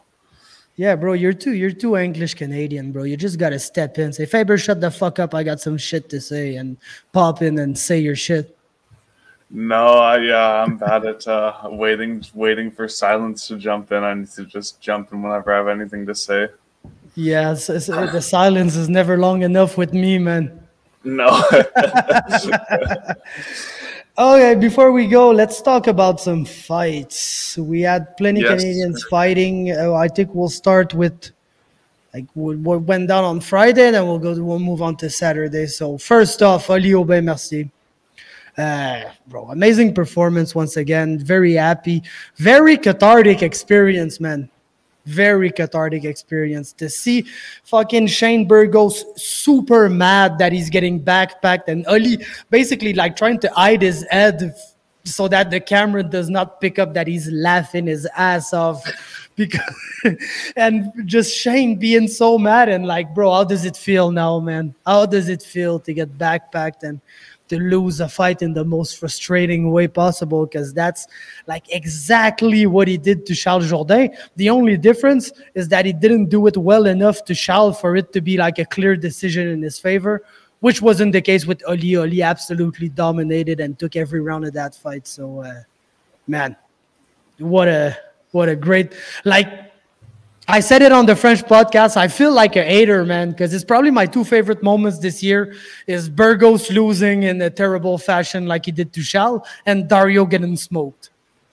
So like it's like the first time in my life that like my moments are not like, oh, I'm happy that Ali won, or oh, I'm happy for Ash Mashregi. No, I'm just happy that a guy lost and got fucked up, and it's pretty bad, man. But I can't fight the feeling, bro. It's just the way it is. No, I'm so happy that after having to just listen to everyone talk about how Jourdain lost the fight and everything and try to justify Burgos's win, I wouldn't have wanted that win in any other way for him to just dominate him and backpack him for like round 2 and 3 and outstrike him in round 1 like pretty clearly. So that was amazing, and I'm just getting sick of all these people in the comments now trying to talk about how Ali's a boring fighter and stuff. Like he's expected to fight 4 times a year in PFL. You think he's gonna go out to war when you can just like cruise to easy wins every single time? Like, yeah. I don't know. And bro, the funny thing is that I know Ali and I know that he does not give a fuck. Yeah, the gangster, the Canadian gangster does what he wants. Yeah. As he said it himself. So, yeah, Ali's going to keep doing what he wants. Right now, I think he's getting close to passing Kayla Harrison as the GOAT of PFL. If he just gets, if he can get another win in the playoffs, like another championship, I think it might be undeniable. And I don't know how much longer he wants to do this, but or how much longer he would really even need to if he can win another year this year. But one thing I want to just talk about right now before I forget is the PFL needs to, seeing these lightweights, they have like 2 lightweights that are new in the division fight each other when there's the same guys like between Alex and Manfio and then Schulte and Stevie Ray, and they're having to fight each other. And I just think that the new guys should be having to get thrown into the division and fight guys that are already there to see how they stack up. But there's a lot of things wrong with the PFL, and that's just one of them. Yeah, it's like, Burgos is getting the Japanese guy that didn't have shit for Clay Collard. Like, he's getting this guy because they're trying to set him up for a finish so that he makes the playoff. And now, like, it's like literally perfect for them to choose what they want to do because everyone went to decision in the lightweights. So it's like 5 guys. Yeah. They can absolutely choose their fucking bracket now. And like, bro, I hate him so much. Like, Ali gets the upset of the night, bro. Fuck that, man. Like, that shit was a coin flip. Like if you looked at the actual odds and everything, that shit was a coin flip. How is that the upset of the night? Like, bro, these guys really thought he wasn't winning that fight, man. I know, it's pretty hilarious. Even on like I check out Bet MMA tips to see what people are betting and stuff, and the majority of people had Shane Burgos they were picking. But I'm glad that I don't know if it was your friend or Maxime's friend that threw down a couple of bans on Ali. He made the right decision because Yeah, it was sick. I was just so happy to see Burgos being pissed off after the fight and wanting to just swing it out like he just forgot the whole last fight. Yep. No, I hate them. I hate them to death, man. They're the fucking bro. Trash ass promotion, man. But yeah, they're gonna like Ali is rematching Schultz now, right? Really? No, I don't know. Probably. I'm just like Yeah, I know what you mean now. Yeah, I was just thinking like, yeah, it's gonna be like Schultz. That's probably the hardest fight. Like, bro, Maybe Manfield. he's not getting that like that Amir guy. Like, nowhere they're giving him that Amir guy. He's not getting the Japanese guy either. He's not even getting the Stevie Ray rematch. So it's like, yeah, it just makes no sense because like, I don't know, they have to give him one of those guys because he's already fought everyone else in the division. Like, Burgos was the one guy I felt like they could have given Burgos two of those new guys this year, like Stevie Ray and one of those new guys, and then tried to set Burgos and Oli up in the finals because that would have been huge. But I don't know if they weren't confident in Burgos making it to the finals, or they're confident that they're really trying to sabotage Ali to not let him make it there. But I don't know. Yeah. Like Max was saying earlier today, like he felt disrespected by the UFC, so he left for the PFL. And he's still getting disrespected, but at least he's winning there, so he can't really say like shit because he's still winning, even though he's getting disrespected because maybe the PFL doesn't have like the guys under contract to defeat him. And bro, he beat the only, I think, good guy that he hadn't beat yet. So he's the front runner for the million now, because Abdulaziz got hurt. Like the guy that we were talking about him last week, he got hurt. So that would have been like the crazy matchup for Ali, like the fucking Russian crazy wrestler Sambo guy and everything. But he's not there anymore. So Ali basically defeated the only guy that we did not know for sure that like he was gonna beat, in Shane Burgos. So he probably just needs to repeat what he already did, which is not easy. He could get hurt or in a fight or whatever, and that doesn't forgive. But yeah, no, he's the front runner at this point for his second million. And I feel like if you had to do, let's say, some PFL lightweight tier list, I think he's alone in his tier, probably. Like, I think like top tier is Ali. I think the second tier is probably Schultz, Manfio. And I'd put Shane Burgos in there, even though we don't know for sure, but like still like top 10 145er. Most of the time it translates. Like if you look at a Moicano or a Dan Hooker, these guys, it was able to translate. So I feel like probably is the same thing for Shane Burgos. So I'd put him in that second tier. And then you got that third tier, which is basically Clay Collard, Stevie Ray, Alex Martinez, these guys. And then you got a fourth tier, which are like the Japanese guy and fucking Amir and. Yeah, I think you summed it up pretty accurately. Like maybe if Alexander Martinez boxed a little more and stuff, he could make his way. Like I would put him top of that third tier. But yeah, I agree with you on that one. Like Ali's definitely cemented himself at the top of that tier. I'm just really, I'm just very scared that they're going to find a way to screw him out of the playoffs with everyone tied here, because it would be very stupid of them to get their champion like when they have a choice. Like say there's like a three-way tie for like three people are tied between third, fourth, and fifth place.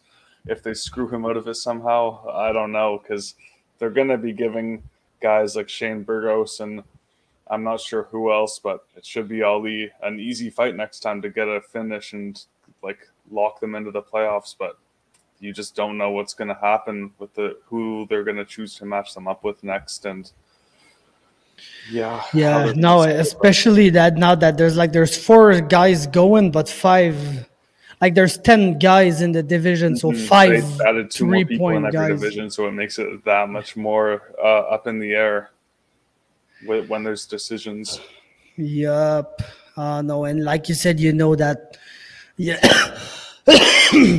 you know that a guy is getting fucked because Shane Burgo's getting like a second round finish and he's getting 5 points and whatever, and then there's gonna be a guy who has like 5 points from whatever. I don't know, man. They're gonna find a fights way. Ahmed Amir is gonna get 5 points for sure next to, at least I would say. Like if it's one of these existing guys, like say Manfio, Schultz, even Alex Martinez could catch him with some crazy spinning wheel kick in the second. And so that's I really think one of the biggest problems with PFL, if they could try to find a way to take in the level of opposition into the scoring. I don't know how they would do that. Like if there was a little multiplier for the decision or how close the decision was, I don't know how they can change it. But if they could do some sort of lottery draft to like at the start of the year to figure out the seeding and who fights who, but it's all so much. I don't run it. I just try to figure out how to make it better. Yeah, just make it seem like it's not, oh, we want these guys to win and these guys to lose, so let's book the guys we want to win against the guys we want to lose. Exactly. Even last year, Ali, like everyone else that lost or won their first fight got someone that lost their. It was. Yeah. I don't know. And he gets Manfio. Yeah, he gets like their top guy, Manfio. So. No, I know, man. It's kind of insane. So let's go for the Shane Burgos rematch. Now that we're there, they fucking booking against Burgos again. That'd be such fucking. But yeah, I fell asleep before the Alex Martinez fight. So what can you tell us about that? Yeah, it was pretty competitive, I'd say, but pretty clear that Manfio had won just with his boxing. Like he was just winning the boxing exchanges, or just pretty much all the exchanges. Just Martinez would throw lots and lots of leg kicks like usual, but Manfio is slick boxing, so he was just able to tag him every time and hit him with like quite a few 1-2s. Like, yeah, Martinez looked good. He's training at TriStar again. I saw with Faraz in his corner, but it was just I was just really wanting to see him throw his hands more, because he was throwing the kicks a lot and he was landing leg kicks, and he hurt Manfio to the legs, but he just wasn't really setting up the kicks. So Manfio was able to time it and able to land a 1-2. And when one guy's landing a leg kick and one guy's landing a jab and a straight that land pretty flush, it's obvious who's like winning the exchanges for the judges. So I thought, yeah, it was a clear decision for Manfio, but if Martinez just threw some more of his hands to set up the kicks, I thought he could have won the fight, or who knows how it would have gone, but that's just what I would have liked to see. Yeah, no, for sure. I don't know if it's because of the camp, because I know like he's been to TriStar before and everything, but I don't think he ever had a full camp at TriStar. So it's kind of a switch since he was back home, and yes, came to TriStar and there, but his camp was still based back home. And sometimes when you switch camp for your first fight, it's like it's tougher for like to get used to the way that you're being taught and the way that you're being cornered and all that. It's different a little bit. So I don't know if he was more hesitant because of that, like if it played a factor, or maybe I'm just trying to find out excuses that are not really like happening or anything. But yeah, sometimes we see this with a guy switch in camp. It's just kind of tough with the PFL format. You can't just really come and lose one like that. It makes it very, very tough.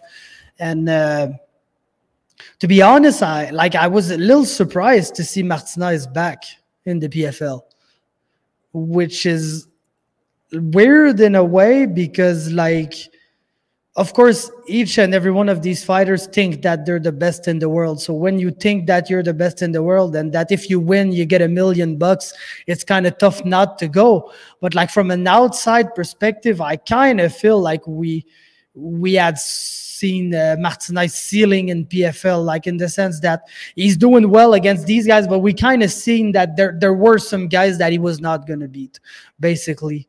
And that's why I was kind of surprised to see him back, because these same guys are still there.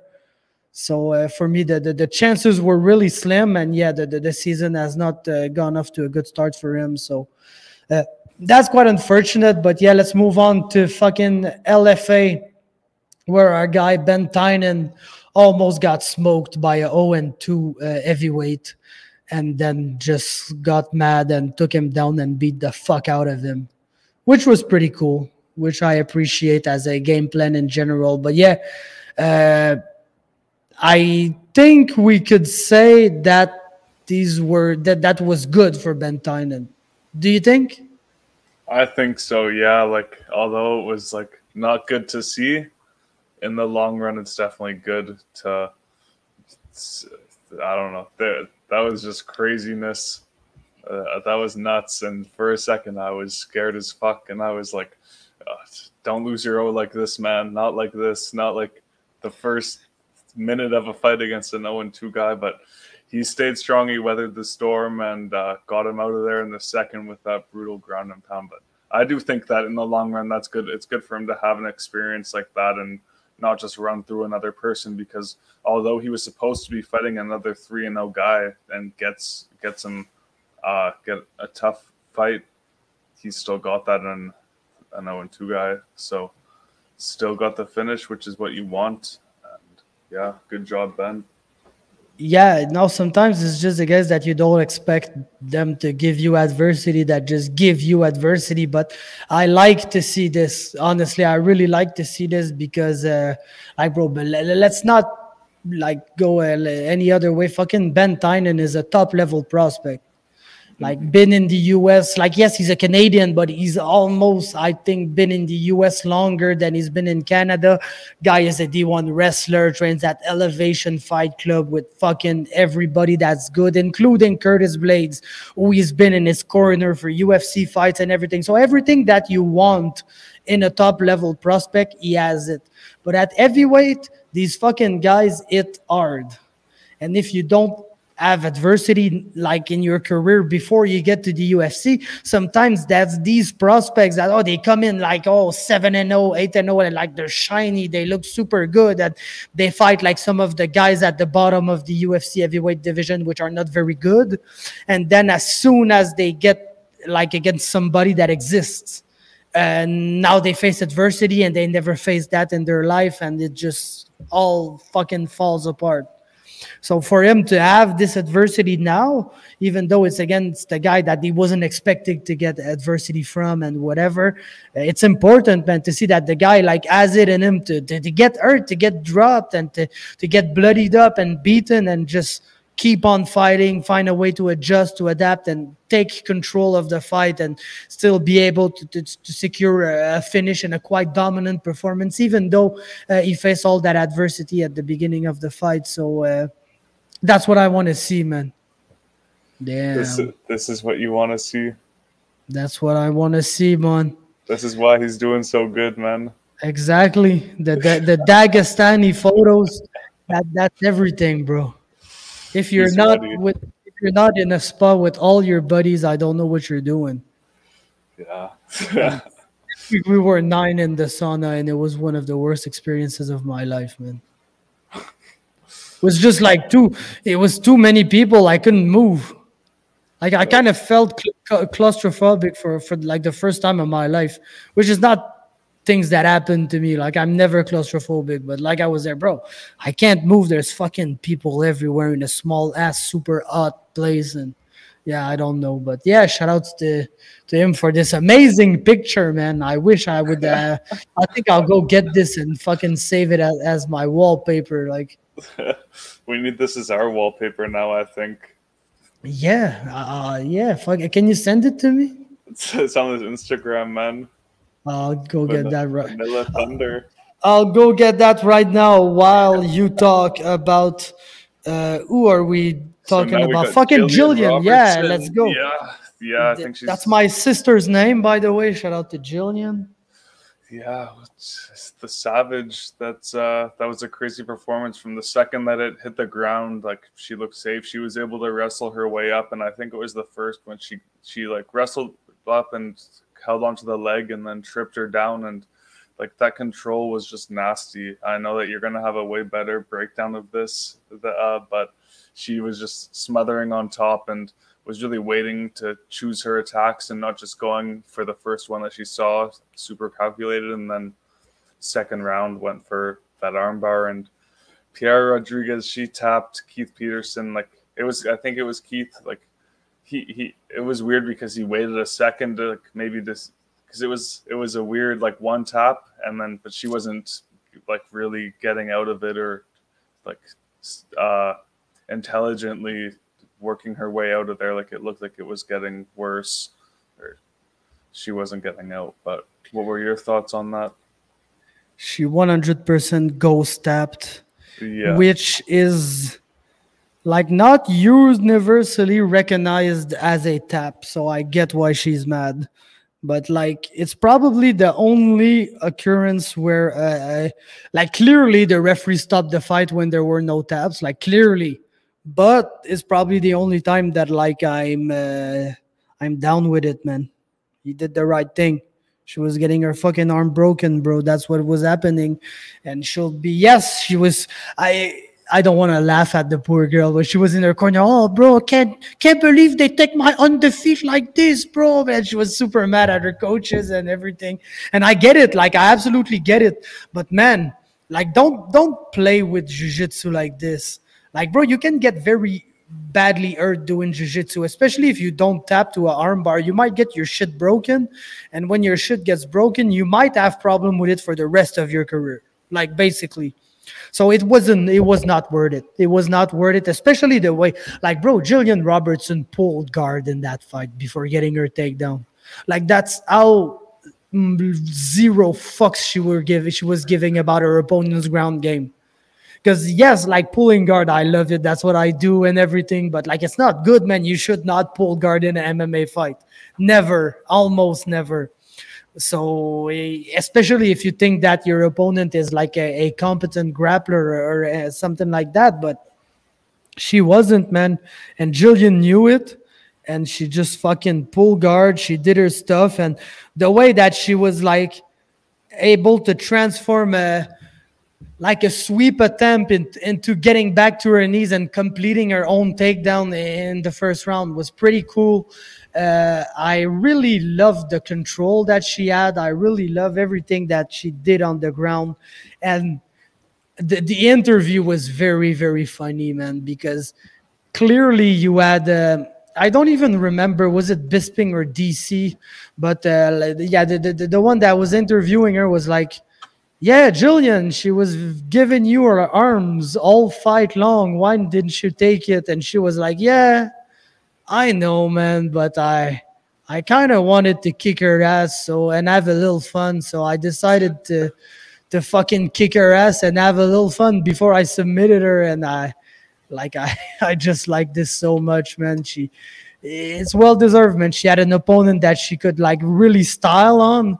And she decided to style on her, yeah, it was cool. It was great. I'm super happy for her. She's like, I think, the record holder for a submission in UFC women's history, or is it her division? But now she switched division, so I don't really know. But yeah, she got some type of submission record or whatever. She's a cool ass fighter. She's a stoner. She's very pale with her red hair, but that's her own style, and it fits her really well. So A+ all around for Jillian, man. Yeah, I like her very much. She's my type as a fighter, of course. But yeah, she's my type. Yeah, it's too bad that she just moved weight divisions, so we probably aren't going to get to see her make a quick turnaround to 289, because she is one of the better Canadians in the UFC right now, I would say. She's been on a roll lately, and the UFC's been pushing her quite a bit as well. So I just noticed you got the background up.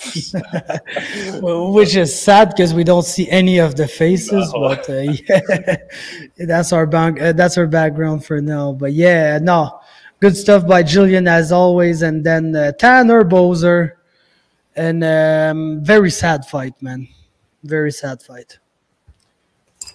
Yeah, that shit. I I don't know. It looked like he was really sitting down on his punches a lot at the start. Like you could really hear it. Sounded like you could hear him too every time he threw. He was like making noises. He was trying to put Cutelaba out, but that wasn't. I don't think that was the best game plan to have in the first round with Cutelaba, because you know what kind of fighter Cutelaba is. Like he's just going to come out, bring it all in the first round, whether it's the wrestling or the striking, and. Yeah, he was able to come out heavy and hurt Tanner.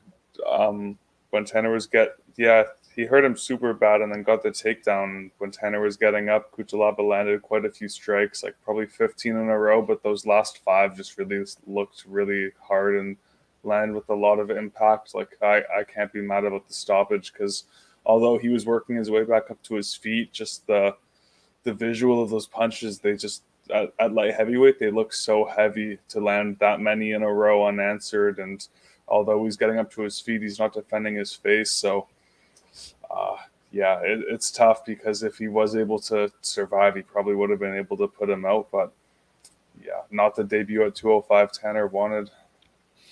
No, man, and I don't want to, be too severe, because he's very down on himself right now. And, I don't want to put him even lower than he already is. You seen his post that he's like, I wish I could have my final fight on my contract, but if they want to cut me, I'd understand why. And I think it's kind of harsh to say this, even though he's kind of on the losing streak right now and everything. But yeah, I think it's kind of harsh to say that he should be cut. I don't think that he should, but I don't think that this performance in this new division, gives us much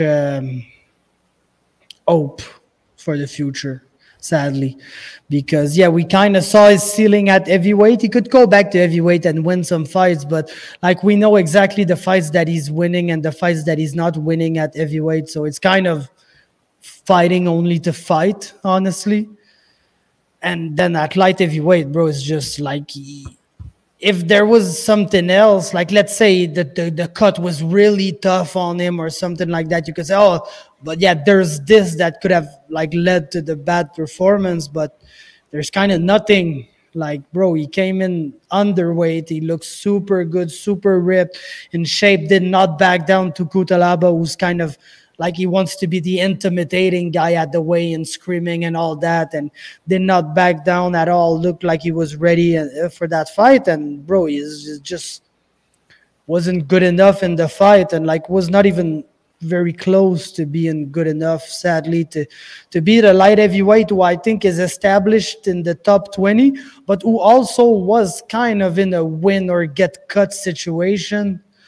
It's tough, man. It's tough. And yes, he's got a win against Felipe Lins, who's in that division. He beat OSP, who's still fighting at light heavyweight from times to time. So it's not like he can't beat nobody at that weight class. That's not what I'm saying at all. But it's kind of tough to come into a newer weight class and immediately find out that your ceiling is 20. Yeah. Who maybe it was a fluke performance, who knows? But it was tough, because everything looked great going into this fight for him. He looked amazing at that weight class, and he wasn't backing down to Cutelaba at all. And it was just a very, very different style, I think, that I'm used to seeing him fight, that I saw there, because he was just, I think now that he was the bigger guy, he wanted to try to land the knockout punches instead of do some volume and land nice leg kicks. But it was tough. I hope he's not being too down on himself now, like you said, but hopefully they can let him get that fight on 289, because I know I'd love to see him there. And honestly, impressive he's calling for that, to go and make that cut again. He must really it must have really not been a problem for him if he's that confident in being able to go out and make 205 in 2 months. Yeah, because the thing is that it was only a second knockout loss in his career, and the first one was there's some type of knockouts that I don't put too much worth in, and it was exactly that. He lost against Tim Hague, rest in peace to Tim Hague, but he lost in 6 seconds to Tim Hague. basically at Unified 22 back in 2015. And that's his only knockout loss in his career before last fight, before yesterday, basically. So, like, that tells, like, a 6-second knockout is a knockout where you're getting caught very cold. That does not mean you don't have a good chin or whatever. It's just you got caught cold at the beginning of the fight, and it just happened like that. And then for the rest of his career to not get knocked out, and like he fought in Russia, so like the Muhammad Vakaev guy he fought in Russia is a monster, bro. He was 4-4 when he fought him. I think the guy is like 11-5 now. He's the champion in ACA. Then Denis Moldarev was 12-3 when he fought him. Very good. The Rasulov guy was the champion in ACA too for a little while. Then, like in the UFC, Cyril Gane didn't finish him. Andrei Arlovsky didn't finish him. So to get finished like this first round by a guy, I don't know, man. It does just it's tough. It's tough. Yeah, it makes you. Is his chin the same at 205? I don't know. Yeah, because that's the question, basically. Because he's 10 years into his career, which is not that, like, yes, it's not young, but it's not old. Like, he's not old yet. He's not past it yet. He's not, like, supposed to be on the downside of his career yet. So, like, often when you're on the downside of your career, that's when you see the chin go and things like that. So, yeah, was it like the weight cut is not as easy as it was? So it kind of took his durability from him a little bit. I don't know, bro. It's only like speculation, but yeah, weird how it happened. Like, to be honest, I was wondering before this fight, like, who was I picking? But not because of that, like mostly because of the wrestling, because I've seen Tanner lose to, let's say, Ilir Latifi, which is a questionable decision, but still lost by wrestling to a guy who is a 205er who does not want to cut weight anymore, but still Ilir Latifi is a 205er. He's like 4 foot tall basically. So so that was my thing. Was Ion likes to wrestle more and more in his fights. Tanner has been susceptible to that. So will he get out wrestled in that fight? And my conclusion was, yeah, I'm not sure I can really trust Tanner regarding to this, but I'm even less sure that I can trust Ion regarding to pretty much everything at that point. Like, the guy had been on a losing streak and just not doing well. And yeah, that's not the case anymore. Yeah, all I was confident in was that it wasn't going to go the distance either way, and it didn't. But yes, hopefully we can just see Tanner finish out his contract in the UFC and get a crazy performance to get himself another one, because he's one guy that I always love to watch fight, and I think deserves it. Yeah, no, there's a place for him there for sure. Like, it's normal for him to be kind of, if they cut me, because like he's still like 1-4 in his last 5. So that's not like what you really want as a UFC record, like as a UFC run. But overall, I think he's 4-5 in his UFC career. It was gonna be 10 fights after the next fight. I think he's still got his place there. I think there's still some very good fights in the UFC for Tanner. So I hopefully he gets a win and is able to re-sign a contract and to stick around. But yeah, I'll watch him fight for Unified if he's not fighting for the UFC. That's for sure. It's gonna be way better than fucking KB Bular fights. Yeah, maybe we can get no, I don't know. Stranya isn't a 205er, isn't he? He's a 185. Stranya is at absolutely any weight you want him to be, man. Imagine that one, man. That would be stupid. It would be absolutely stupid, but like in the best possible way. Yeah, that would be one redemption card for Unified to make up, like, not like they need to make up for anything, but just to bounce back. I mean, from some of those fights last time, that would be but that's not going to happen anytime. Tanner's probably going to get to finish that contract, and yeah, that's a crazy stupid fight. Oh, that's one of the most stupid fight I heard in a while, and I like it so much. I want it so bad now that you tell it. You said it. Yeah, so I think that's it, man. It's almost fucking 1 hour and 45 minutes, man. Yeah, let's just give a quick shout out to Melissa Croden. Good luck to her, Yep. and excited to watch Havoc and PFC both 16. So Yep. yeah, Yep. We'll have to talk, man, because I don't know if I'll be able to watch any of that stuff. Unfortunately, I kind of had like we bought some fucking family vacation for my dad and his wife, and it's next weekend. So I don't know what will be the like if I get some Wi-Fi. I know it's late at night, and my dad basically is gonna be asleep by 9 either way. So if I get some decent Wi-Fi where we're at. I'll be able to watch, but I don't really know where we're at. And I know it's like in northern Quebec, and I know there's some places that internet is like tougher to get. So I don't know if like we're very deep in the woods, that may be a problem for me. If I'm not, then I'll probably be able to watch. But yeah, either way, we'll be talking about this next week. That's for sure. I'm ready to make up for my fumbling on the list of the month of March. So Your lists were great, man. I don't know what you're talking about. I'm coming back. I'm bringing the heat next time we do the lists for sure. Oh, let's go, man. So thanks for watching. Another major thanks to Andy. That was great, man. I knew that he had plenty stories for us, but I think that was even better than I thought it was going to be. So major props to MMA Andy for all his work and for taking the time to speak with us. And yes, let's speak to each other next week, guys.